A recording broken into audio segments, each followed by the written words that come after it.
आज हम अपना नेक्स्ट चैप्टर स्टार्ट करने जा रहे हैं। नेक्स्ट चैप्टर का नेम है कोऑपरेटिव सोसाइटीज या कोऑपरेटिव ऑर्गेनाइजेशन। जैसा कि इसके नेम से कोऑपरेटिव का मीन क्या होता है? मिलजुल कर काम करना।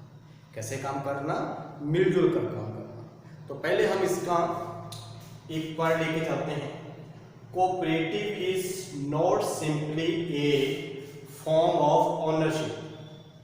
ये एक सिंपली ओनरशिप का फॉर्म नहीं है। ये क्या है? But a movement for the upliftment of people with limited means. किसको ऊपर उठाना, किसको अपलिफ्ट करना हमने? लिमिटेड मीन्स हम ये भी कह सकते हैं weaker section of the society, poor people, small savers, जिनकी सेविंग क्या है? कम है। उन लोगों को ऊपर लेकर आने का एक मूवमेंट है, एक आंदोलन है। तो ये एक सिर्फ ओनरशिप का फॉर्म ही नहीं है, इसके अंदर हम वीकर सेक्शन को, लिमिटेड सोर्सेज पर्संस को अपलिफ्ट करते हैं। कैसे? जैसे हमने लिया कि कोऑपरेशन का मीन होता है मिलकर काम करना। तो इसमें एक प्रिंसिपल इसका मेन होता है इम्प्लीमेंट, ईच फॉर ऑल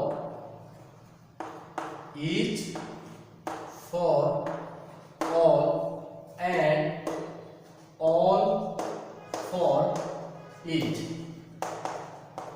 तो क्या लिया हमने? Each for all and all for each. तो इसमें क्या आता है हमारे पास? हम सभी, ईच फॉर ऑल, प्रत्येक सभी के लिए करें, और सभी किसके लिए करें? प्रत्येक के लिए काम करें, यानी मिलकर काम करें। तो कोऑपरेटिव सोसाइटी में स्मॉल सेवर्स, जिनकी सेविंग क्या है? बहुत कम है, वो लोग एक सोसाइटी बनाते हैं। सोसाइटी के अंदर अपनी स्मॉल सेविंग को कलेक्ट करते हैं, एक फंड को रेज करते हैं। उस फंड को रेज करके किसकी हेल्प की जाती है? नीडी पीपल्स की, जो मेंबर्स हैं, जो उसके सोसाइटी के मेंबर्स बनते हैं। तो मेंबर्स बनने के लिए मैं आपको बताता हूं कि मिनिमम नंबर ऑफ मेंबर कितने होते हैं। Minimum 10, maximum 100। ये इसके मेंबर्स। तो एक सोसाइटी को बनाने के लिए, कोऑपरेटिव सोसाइटी ऑर्गेनाइजेशन बनाने के लिए मिनिमम नंबर ऑफ मेंबर्स कितने हैं? 10 है। मैक्सिमम कितने स्टूडेंट्स हमारे पास? 100। तो इसमें जो स्मॉल सेवर्स हैं वो अपनी सेविंग को क्या करते हैं? कलेक्ट करते हैं, एक सोसाइटी बनाकर एक फंड रेज किया जाता है। उस फंड से जो नीडी मेंबर्स हैं उनकी क्या की जाती है? लोन देकर हेल्प की जाती है। और सम टाइम ऑर्गेनाइजेशंस क्या करती है? कोऑपरेटिव ऑर्गेनाइजेशन लार्ज क्वांटिटी में गुड्स को परचेज करती है, और बड़ी लेवल का जो ट्रेड होता है, लार्ज लेवल का जो ट्रेड होता है, उसके बेनिफिट भी इसमें लिए जाते हैं। इसमें मेन रीजंस क्या होता है? क्या आप देखते हो कि गुड्स किसके द्वारा प्रोड्यूस की जाती है? प्रोड्यूसर के द्वारा। आफ्टर दैट गुड्स किसके पास आती है? होलसेलर के पास, उसके पास बाद रिटेलर के, आफ्टर देन कंज्यूमर के पास। तो हम देखते हैं कि जो गुड्स कुछ ही रुपए में तैयार होती हैं, कंज्यूमर तक आते आते उसके रेट बहुत ज्यादा हो जाते हैं, क्योंकि होलसेलर का भी बेनिफिट होता है, प्रॉफिट होता है, बाद में रिटेलर के द्वारा भी प्रॉफिट बीच में अर्न किया जाता है, और लास्ट में गुड्स किसके पास जाती है? कंज्यूमर के पास। तो जो बीच में ब्रोकर, एजेंट, होलसेलर, रिटेलर हो गए, तो जो बीच के एजेंट हैं, ये कई बार पब्लिक का क्या करते हैं? मनचाही प्राइस लेकर, जिसके अंदर कई बार गुड्स के अंदर भी अडल्ट्रेशन की जाती है, मिलावट की जाती है, होल्डिंग की जाती है, कस्टमर से प्राइस ज्यादा चार्ज की जाती है, तो कस्टमर का एक्सप्लॉयटेशन किया जाता है। उस एक्सप्लॉयटेशन से बचाने के लिए, मिडलमैन के, जो ब्रोकर के एक्सप्लॉयटेशन से, शोषण से बचाने के लिए, तो कोऑपरेटिव ऑर्गेनाइजेशन बनती है, ताकि अपने जो मेंबर्स हैं उनको हेल्प की जाए, उनको जो गुड्स है चीप रेट पे अवेलेबल करवाई जाए, ताकि जो बीच का प्रॉफिट किसके पास जाता है? होलसेलर के। जब हम गुड्स सीधी ही डायरेक्ट गुड्स किससे परचेज कर लेंगे? प्रोड्यूसर से। जब होलसेलर से गुड्स परचेज करेंगे तो बीच के जो रिटेलर या जो ब्रोकर एजेंट होते हैं उनका जो प्रॉफिट होता है वो बंद हो जाएगा। तो गुड्स चीप रेट पे किसको अवेलेबल हो जाएगी? अपने मेंबर्स को, जो सोसाइटी के मेंबर्स हैं। तो इसका मेन पर्पज ही यही होता है, मेन मोटो ही यही होता है कि अपने मेंबर्स की क्या करना, हेल्प करना।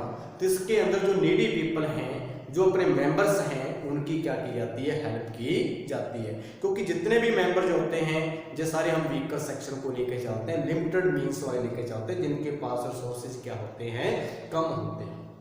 तो इस ऑर्गेनाइजेशन का जो मेन पर्पज होता है, जैसे हमारे और भी हमने फॉर्म पढ़े, जैसे हमने फर्स्ट किया था sole proprietorship, joint into family, partnership, आगे हम इस चैप्टर के बाद कंपनी भी हम पढ़ने जा रहे हैं, कंपनी ऑर्गेनाइजेशन। ये फॉर्म उनसे डिफरेंट है। उन फॉर्म का मेन पर्पज प्रॉफिट अर्न करना था, इनका अपने मेंबर्स की हेल्प करना है, मेंबर्स की वेलफेयर के लिए वर्क किया जाता है रेदर देन प्रॉफिट। प्रॉफिट इनका सेकंड पर्पज है, यानी ये भी प्रॉफिट के लिए वर्क करती हैं, लेकिन प्रॉफिट क्या आता है, बाद में आता है। पहले किसके लिए वर्क करती हैं, वेलफेयर ऑफ द मेंबर्स के लिए, जितनी भी ऑर्गेनाइजेशन है वर्क करती हैं। तो इसका जो रजिस्ट्रेशन होता है, रजिस्ट्रेशन के लिए हमारे पास जो एक्ट है, पहले मैं आपको इसका मीनिंग करवा देता हूं ताकि मेरे पास स्पेस हो जाए इसमें। तो मीनिंग क्या है हमारे पास, it refers to that voluntary association. Voluntary का मीन होता है कि जो मेंबर बनते हैं वो विलिंगली होते हैं, उनको कंपेल नहीं किया जाता कि आपको मेंबर बनना ही है। आपकी इच्छा है, आप चाहते हो मेंबर बनना, तो सोसाइटी के मेंबर बन सकते हो। यदि आप नहीं बनना चाहते तो आपको कोई भी कंपेल नहीं। तो इसलिए हमने लिया it refers to that voluntary association of persons who join together with the, सारे लोग मिलकर, together with the motive of welfare of the members. तो किसके वेलफेयर के लिए ये वर्क किया जाता है, मेंबर्स के वेलफेयर के लिए, यानी सभी लोग मिलकर, यानी कोऑपरेशन का मीनिंग ही यही होता है कि मिलकर काम करना। सभी लोग मिलकर जो उनके मेंबर्स होते हैं उनकी क्या की जाती है, हेल्प के लिए, वेलफेयर के लिए वर्क किया जाता है। ये इसका मीनिंग है। इसका एक मीनिंग और भी हम ले सकते हैं, आपको जो इजी लगे दोनों में, ये वाला मीनिंग इजी लगता है ये कर सकते हो, नीचे वाला मीनिंग इजी लगे तो वो भी कर सकते हो। वो क्या है, cooperative organisation means a voluntary organisation which is established by some persons. किसके द्वारा की जाती है, सम पर्संस के द्वारा इसको एस्टैब्लिश किया जाता है on the basis of cooperation, यानी सभी मिलकर, and equality to safeguard their common economic interest. तो ये हमारे पास दो मीनिंग किया हमने, दोनों में से स्टूडेंट्स आपको जो बेटर लगे वो आप कर सकते हो। तो स्टार्टिंग हमने लाइन इसकी क्या ली थी, cooperative is not simply a form of ownership but a movement for the upliftment. Uplift करना है आपने, किसको अपलिफ्ट करना है आपने, poor section of the society, weaker section of the society, limited means of people, जिनके पास इतने ज्यादा रिसोर्सेज नहीं है, तो उनको हमने क्या करना है, और पीपल विद लिमिटेड मींस। इसलिए इसके लिए एक प्रिंसिपल इसका मीन आता है each for all and all for each. तो ये अभी मैं इसको रीड कर रहा हूं ताकि मैं इसके एक्ट को बता सकूं कि कौन कौन से इसमें हमारे पास एक्ट हैं, इसके किस एक्ट के अकॉर्डिंग हम इसका रजिस्ट्रेशन करते हैं स्टूडेंट्स।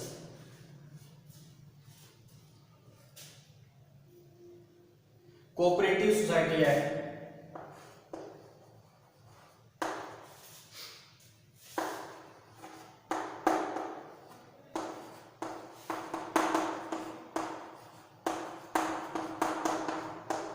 1912।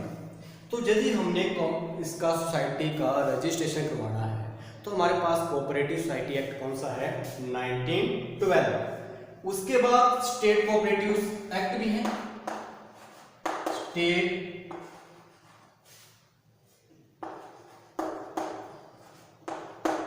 Cooperative society act.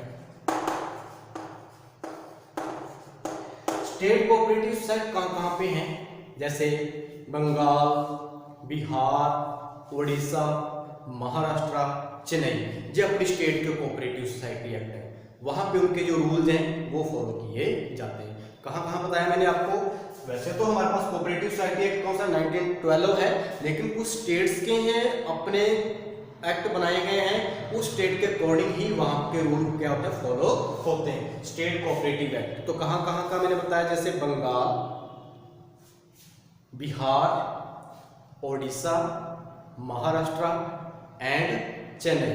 तो इनके अपने सेपरेट स्टेट कोऑपरेटिव एक्ट हैं, उसी के रूल वहाँ पे क्या होते हैं, फॉलो होते हैं। तो स्टूडेंट्स एक मैंने आपको ये बताया कि इसमें जो मिनिमम नंबर ऑफ मेंबर कितने होते हैं, 10 होते हैं। दोबारा फिर मैं बता रहा हूँ, मिनिमम नंबर ऑफ मेंबर कितने होते हैं, 10, और मैक्सिमम कितने होते हैं स्टूडेंट, 100। इसलिए यदि हमें ये मिनिमम और ये हमारे पास क्या आ गया, हमारे पास मैक्सिमम, तो यदि हमें एक सोसाइटी को बनाना है, तो एक सोसाइटी का फॉर्मेशन करना है, इस्टेब्लिश सोसाइटी करनी है, तो हमें मिनिमम कितने मेंबर होने जरूरी हैं, 10, और मैक्सिमम कितने हो सकते हैं, 100 से ज्यादा नहीं हो सकते। तो ये किसके लिए बनाई जाती है, weaker section of the society की हेल्प करने के लिए बनाई जाती है। तो स्टूडेंट्स आगे हमारे पास अलग अलग पॉइंट हैं, जिसमें जो हम इसके टाइप्स भी ले सकते हैं कि हम कौन कौन सी टाइप्स की जो सोसाइटीज हैं बनाते हैं। सबसे पहले आती है हमारे पास नंबर 1 कंज्यूमर कोऑपरेटिव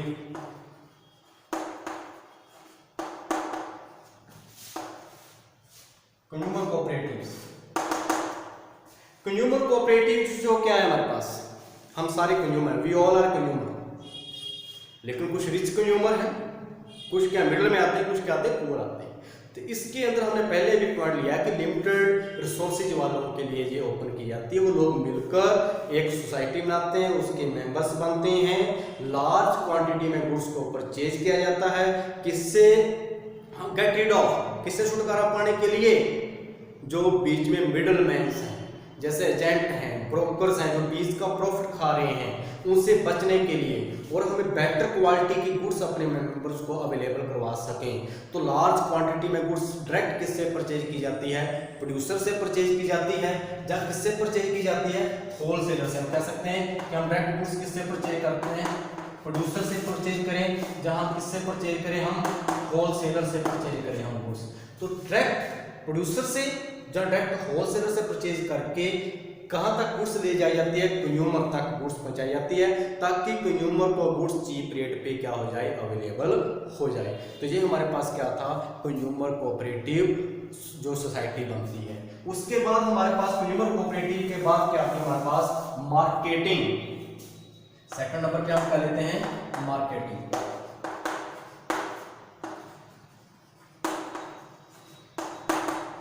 मार्केटिंग क्या होता है कि जो हमारे कई बार जो फार्मर्स हैं या स्मॉल प्रोड्यूसर जो होते हैं, वो अपनी गुड्स को मार्केट में कई बार सही तरीके से नहीं सेल कर सकते, या उनको फेयर प्राइस नहीं मिलती जितनी प्रोडक्ट की प्राइस मिलनी चाहिए। तो जो मार्केटिंग का क्या होता है कि उनको फेयर प्राइस अवेलेबल करवाएं, उनको मार्केट अवेलेबल करवाएं, ताकि वो अपनी गुड्स को प्रॉपर रेट के ऊपर क्या कर सके, सेल कर सके। नेक्स्ट पॉइंट क्या आता है हमारे पास मार्केटिंग के बाद, क्रेडिट कोऑपरेटिव। क्रेडिट मीन क्या होता है, लोन देना। तो जब ये मेंबर्स मिलकर एक क्रेडिट कोऑपरेटिव सोसाइटी बनाते हैं, उसके अंदर वो फंड क्या कर लेते हैं, कलेक्ट कर लेते हैं, रेज कर लेते हैं फंड। उससे जो नीडी मेंबर्स होते हैं, जिनको लोन की जरूरत होती है, उनको लोन दिया जाता है, लेस रेट ऑफ इंटरेस्ट पे लोन दिया जाता है, इजी टर्म्स पे लोन दिया जाता है, ताकि मेंबर्स की क्या की जा सके, हेल्प की जा सके। तो ये हमारे पास क्या आता है, क्रेडिट कोऑपरेटिव सोसाइटी आती है। उसके बाद हमारे पास क्या आती है, फार्मिंग।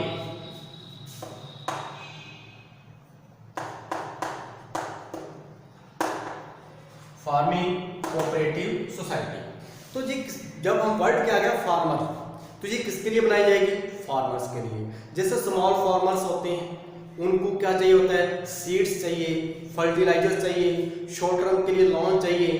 तो ये लोन कौन अवेलेबल कराता है, फार्मिंग कोऑपरेटिव सोसाइटी जो है वो इनके लिए सीड्स का अवेलेबल करवाती है, बेटर सीड्स अवेलेबल करवाती है। जहाँ इनको ट्यूबवेल वगैरह लगाने के लिए कुछ वगैरह पैसे की, मनी की जरूरत होती है, तो वो भी ये अवेलेबल करवाती है, किस ताकि स्मॉल फार्मर्स को सीड्स का, फर्टिलाइजर्स का और जो शॉर्ट टर्म की नीड होती है वो इस सोसाइटी के द्वारा कंप्लीट की जाती है। फिर हमारे पास नेक्स्ट पॉइंट क्या आता है हमारे पास, हाउसिंग कोऑपरेटिव। जैसा कि हम नाम से आता है हाउसिंग कोऑपरेटिव सोसाइटी जो होती है हमारे पास,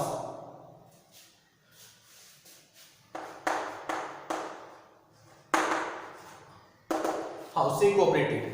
तो हाउसिंग कोऑपरेटिव में क्या है, जैसे रेजिडेंशियल हाउस, कुछ लोग ऐसे होते हैं जो अपना घर नहीं बना सकते, उनके पास इतना पैसा नहीं है कि वो घर अपने पैसे से बना लें। जब एक कोऑपरेटिव सोसाइटी बनती है जिसके अंदर फंड क्या होते हैं, रेज होते हैं, तो जिस मेंबर को घर चाहिए होता है, जहाँ उसको प्लॉट खरीद के दे दिया जाता है, वो अपने आप घर बना लेता है। जहाँ घर बना दिया जाता है रेजिडेंशियल, तो वो घर इजी टर्म्स के ऊपर, यानी जो इंस्टॉलमेंट होती है उसको घर बना के दे दिया जाता है, धीरे धीरे वो इंस्टॉलमेंट पे करके क्या लेता है, अपना घर उसका बन जाता है। क्योंकि जो घर बनाना सबसे बड़ी बात होती है, ये बनाना आसान बात नहीं है, तो इसलिए जो हाउसिंग जो कोऑपरेटिव सोसाइटी होती है इसके अंदर लोग क्या करती है, हेल्प करती है। तो लास्ट हमारा पॉइंट आता है प्रोड्यूसर्स कोऑपरेटिव, जिसमें प्रोड्यूसर स्मॉल प्रोड्यूसर्स होते हैं जिनके पास रॉ मटेरियल की शॉर्टेज आ सकती है, मशीनरी की शॉर्टेज आ सकती है, तो ये कोऑपरेटिव सोसाइटी उनको क्या अवेलेबल करवाती है, रॉ मटेरियल अवेलेबल करवाती है, मशीनरी अवेलेबल करवाती है, ताकि उनकी क्या की जा सके, हेल्प की जा सके। तो स्टूडेंट्स अभी तक हमने क्या किया, कोऑपरेटिव सोसाइटी का मीनिंग किया, जिस छोटे छोटे उसके मैंने पॉइंट्स बता दिए कि किस टाइप्स की हमारी कोऑपरेटिव सोसाइटीज होती हैं। और मैं आपको और एक बार इसमें लास्ट पॉइंट क्लियर करा दूं कि ये हमारा जो फॉर्म है cooperative society form, it is different from other form of the organisation. क्यों अलग है? क्योंकि उन फॉर्म्स का एक ही पर्पज होता है, प्रॉफिट अर्न करना, लेकिन ये जो हमारी कोऑपरेटिव जो ऑर्गेनाइजेशन है प्रॉफिट तो अर्न करती है, लेकिन इसका मेन पर्पज क्या होता है, अपने मेंबर्स की हेल्प करना होता है, मेंबर्स की वेलफेयर के लिए ये वर्क करती है। तो स्टूडेंट्स इतना, अभी इसके जस्ट बाद में आपको ये आप नोट कर लें, मैं आपको करवा रहा हूँ इसकी फीचर्स करवा रहा हूँ।